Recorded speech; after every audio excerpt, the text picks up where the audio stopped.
சத்தமாக சத்தமாக நீ பேசுற. பேசிவிட்டு நானும் சொல்றீங்க. ஆமா கலதான் நீ சாமி பார்க்க கூடாது பார்த்தாலே எனக்கு ஒண்ணுமே புரிய மாட்டேது. சாமி கொழுந்து சாமா எங்க தெரிஞ்சு வந்தாங்க. கொழுந்து சாமா இதோட மதிப்பு உனக்கு தெரியவில்லை. தமிழுக்கும் முருகனுக்கும் ஒரு ஒற்றுமை இருக்குது. அழகென்றால் முருகன், முருகன் என்றால் தமிழ். தமிழிலே வல்லினம் மெல்லினம் இடையினம். ஆமா எல்லாமே 6 எழுத்துக்கள் கொண்டிருக்கிறது. ஆமா கசட தபர எரள வழல ஞமன நமன இப்படி 6 எழுத்துக்களை கொண்டிருக்கிறது. ஆமா 6 எழுத்துக்கு முருகனுக்கு எத்தனை சிரம்? 6 சிரம். அது மட்டும் இல்லாமல் உயிரெழுத்துக்கள் எத்தனை? உயிரெழுத்துக்கள் திடீர்னு கேட்டனா எங்க போய் சொல்லுவாங்க. 12 சொல்ற 12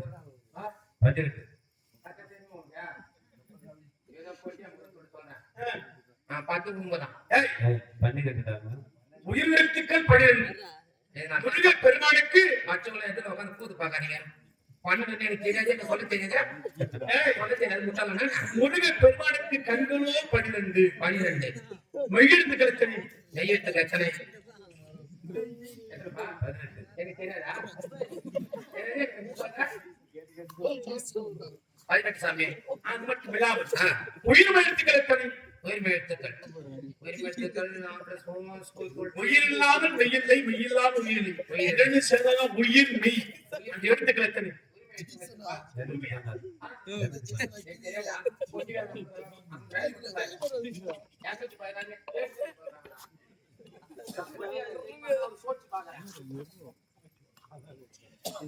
எத்தனை எழுத்துக்கள்?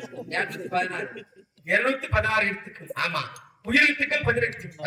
12 மெய்யெழுத்துக்கள் 18. அனைத்தையும் கூட்டினால் 246 எழுத்துக்கள். 246 எழுத்து எனக்கு தெரியாதா? கூட்டு சொல்றேன். இன்னும் ஒரு எழுத்து இருக்கு. என்ன எழுத்து? அதுதான் அக்கு சொல்லக்கூடிய ஆயுத எழுத்து. அதுவும் மேலே ஒரு புள்ளியும் கீழே 2 புள்ளியும் இருக்கு.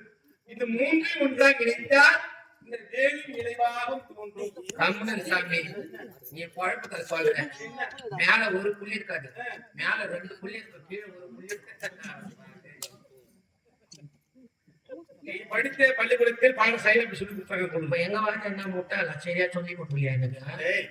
மேல ஒரு புள்ளி கீழே 2 புள்ளிகள். இது மூன்று விளைத்தால் இந்த மூன்றையும் விளைத்தால் வேலி விளைவாக தோன்றும். ஆமா சாமி இது ஆயுதம். அதனால்தான் இது ஆயுதம் எடுத்துட்டு ஒரு பெயர். ஆயுதம் எடுத்துட்டு பேர். அப்பேற்பட்ட சக்தி வாய்ந்த வேலை. அந்த ஆதிபல சக்தி மதிவான வேலையை கொழுந்து சாமான்னு சொல்றிய தவறான வார்த்தை சாமி. இந்த வேலுக்கு இம்மா கருத்து சொல்றீங்க. உயிரோடு இருப்பீங்க நீங்க. முதல்ல சாப்பிடுச்சுங்க. நீ வாங்கி படத்தை போய் நான் போட்டு கொடுங்க. சத்தியமா சாமி முருகர் வேஷம் போட்டுக்கிற. இந்த முருகர் மேல சத்தியமா நான் ஏமாத்த மாட்டேன். நான் மத்தவங்க பேர் என்ன நினைச்சுக்காத. உன் பணம் வேணும்னா பொட்டாசி 3 மணிக்கு வா போட்டு அனுப்புறேன்.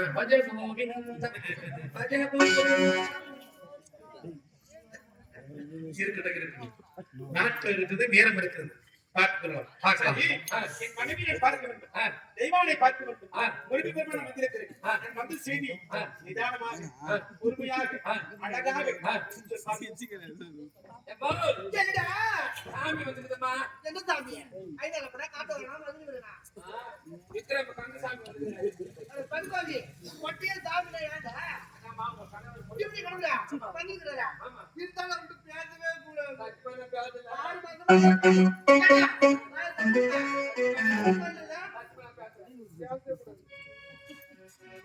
சாமி? நான் வந்த செய்தி என் மனைவிக்கு சொன்னையா இல்லையா? முக்கிய செய்திகள் வாசிப்பது முனுசாமி மோகன் முண்டக்கண்ணன். இன்றைய முக்கிய செய்திகள் என்னவென்றால், நகர் கிராமத்தில் மகேஸ்வரி நாடாளுமன்றத்தை பார்த்த மக்கள் எல்லாம் மாண்டு போனார்கள். 2 நாட்கள் தொடர்ந்து நாடகம் வைத்தான். ஆமா நாடகத்தை விடுமையாக பார்த்துக் கொண்டிருக்கிறார். ஆமா பார்த்து விட்டு பதவியிலே வீழ்த்தி வேலை இருக்கும். ஆமா சில பேரு கைதி வேலை இருக்கும். அதையும் பார்க்க வேண்டும். நாடகத்தை பார்க்க வந்தா எப்படி இந்த உடம்பு ஒத்துக்கொள்ளும்? அதனால உறக்கம் அது கிடையாது. சாமி என்ன மாதம்? பங்குனி மாதம் வெயில் சுட்டரிக்கிறது. அதனால் இது ரம்யமான நேரம். அதனால இப்ப எல்லோரும் உறக்க கொண்டு இருக்கிறார். ஆனா ஒண்ணு மட்டும் தெரிஞ்சுக்கலாம் சாமி, இந்த கூத்து பாக்குற இடத்தான் ஊர்ல எவன் எப்படி படுக்கிறான், எந்தெந்த பொம்பளை எந்தெந்த பொசிஷன்ல படுக்கிறாங்க, இந்த கூத்து பாக்குற இடத்துல தான் பாக்க முடியும். அங்க போய் நேற்றே சொன்னேன் அவன் காலு மூஞ்சி இருக்குது இவன் காலு கிடக்குது அங்க போய் ஒருத்த கிளப்பி காட்டான் கையில கூத்துல விட்டுற போறாரு காலம் பண்றானே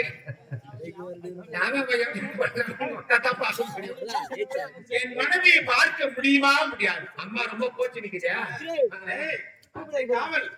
என் மனைவியின் முகத்தை ஒரு முறை பார்த்து விட்டால் போதும் இந்த அழகான முகத்தை முருகப்பெருமான் முகத்தை பார்த்து விட்டால் அவர்கள் அங்கிருந்து ஒரு வந்து சுவாமி என்ற பாதனை எதிர்வார்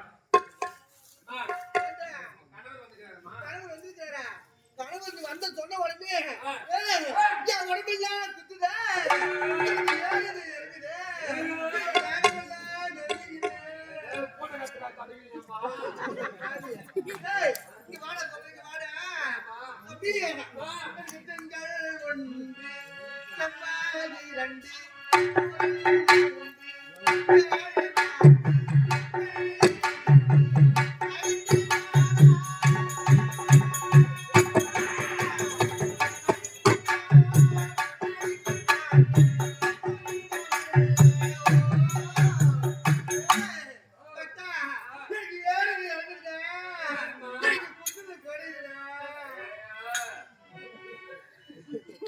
சாமியே சாமியே தோட்டனி காமியே அம்மாவுக்கு குட்டல கொச்சலமா இருக்குதா அம்மாவுக்கு ஏறினா இறங்குதா என்ன சொல்ற சாமி திங்கள் ஒன்று செவ்வாய் இரண்டு முதல் மூன்று வேட நான்கு வெள்ளி ஐந்து ஐந்து நாளா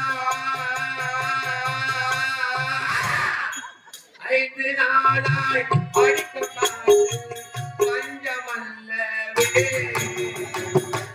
அம்மாவுக்கு அஞ்சு நாளா காய்ச்சல் அடிக்குதா உனக்கு ஏதாவது அறிவு இருக்குதா இல்லையா என்ன சாமி நான் வெளியே சென்று விட்டால் நான் ஒரு முறையும் ஆமா என் மனைவி நீதான் பார்த்துக் கொள்கிறாய் அம்மாவை நான் தான் வச்சுக்கிறேன் பாதுகாப்பா பார்த்து வச்சுக்கிறேன் அவன் 5 நாட்களாக உடல்நிலை சரியில்லைன்னு சொல்லிக் கொண்டிருக்கிறார் அல்லவா ஆமா நல்ல ஒரு வைத்தியரை பார்த்து அதுக்குண்டான வைத்தியம் பார்த்திருந்தா நானும் அழகா எழுதி துள்ளி துள்ளி ஓடி இருப்பான் நானும் வைத்தியரை கூட்டு வந்து விட்டேனே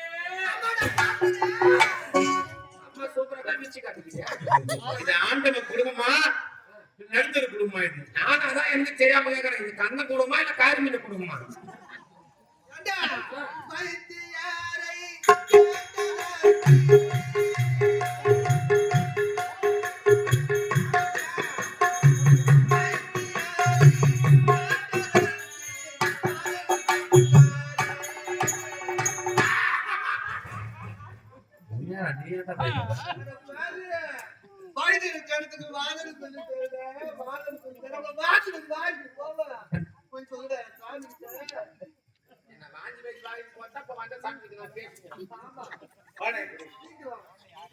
வைத்தியரை பார்த்துக்கா இல்லையா வைத்தியரை பார்த்துக்க அவர் பாதம் சொல்லிட்டாரோ சாமி மாதம் யாருக்கு வரும் சின்ன பசங்களுக்கு குழந்தைக்குத்தான் பாதம் ஆமா இளைப்பிள்ளை பாதம் 90 வயசு அந்த கேள்விதான் ஒரு பாதம் பாத்துக்கலாமா வளர்ந்து ஆளாகி ஒரு ஆண் மகனை வளர்ந்திருக்கிறாள் இருந்த பெண்மணி இது குளிர்ந்து பழுத்து வச்சுட்டு வேணுமாமா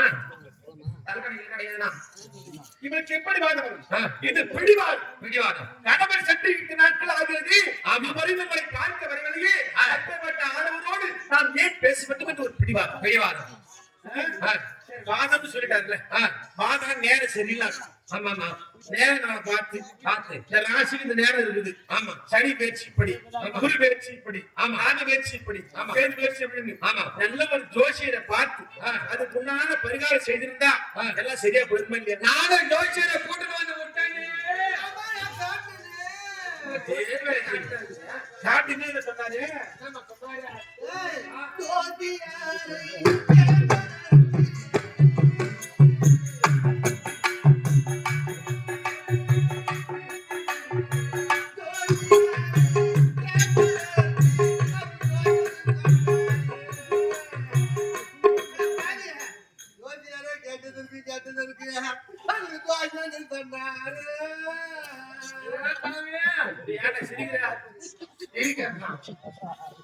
அம்மா எவ்வளவு அழுகு தெரியுமா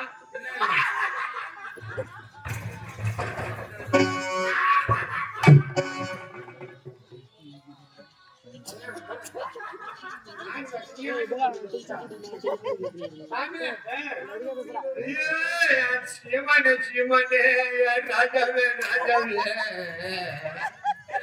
அந்த ஜோதியரை கேட்டுதீங்கப்பா அந்த ஜோதியரை கேட்டுதீங்கப்பா அவன் தோசை நீ சொல்லிட்டானா இட்லின்னு சொல்லலையா பொங்கல் சொல்லலையா அவனை ஓட்டுக்கிற விஷயம் நடத்துறான் தோசை இட்லி போட்டு தோசை தோசை ஆமா தோசை யாருக்கு வரும் ஒரு குழந்தை பிறந்து முதல் வருடம் ஒரு மாதத்துக்கு ஒரு தோஷம் ஆமா பால தோஷம் பச்சை தோஷம் ஆமா நாக தோஷம் ஆமா செவ்வாய் தோஷம் ஆமா இப்படி ஒவ்வொரு தோஷமா வரும் தோஷம்லாம் சரியாகி போயிடும் அது குழந்தைக்குத்தான் தோஷம் வரும் ஆமா இவள் வளர்ந்த ஆளாகி பெண் இப்போது என்னோடு பேச முடியுமா முடியாது கேட்கிறோம் இதுக்கு மேல தாய்க்கு பகவத்துதான் இதுக்கு மேல நம்ம பிடிக்க கூடாது பிடிக்கவே கூடாது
Thank you.